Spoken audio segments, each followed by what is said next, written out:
പ്രമുഖ സഹകരണ ബാങ്കായ Kerala bank employees കോൺഗ്രസിന്റെ നേതൃത്വത്തിൽ കേരള ബാങ്ക് ജീവനക്കാർ നവംബർ 28, 29, 30 തീയതികളിൽ സംസ്ഥാന വ്യാപകമായി പണിമുടക്കും.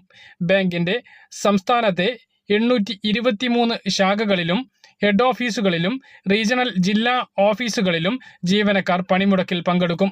ജീവനക്കാരുടെ കുടിശ്ശികയായ 39% ക്ഷാമബത്ത അനുവദിക്കുക, കാലാവധി കഴിഞ്ഞ 13 വർഷത്തെ ശമ്പള പരിഷ്കരണത്തിന് കമ്മിറ്റിയെ നിയമിക്കുക, ബാങ്കിലെ 2000-ഓളം ഒഴിവുകൾ PSEക്ക് റിപ്പോർട്ട് ചെയ്യുക, മലപ്പുറം ജില്ലയിലെ ജീവനക്കാരുടെ 3 വർഷമായി തടഞ്ഞുവെച്ചുകൊണ്ടിരിക്കുന്ന പ്രമോഷൻ അനുവദിക്കുക തുടങ്ങിയ ആവശ്യങ്ങളിൽ സർക്കാരും സഹകരണ മന്ത്രിയും ബാങ്ക് മാനേജ്മെന്റും സ്വീകരിക്കുന്ന നിഷേധാത്മക നിലപാടിൽ പ്രതിഷേധിച്ചാണ് പണിമുടക്ക്.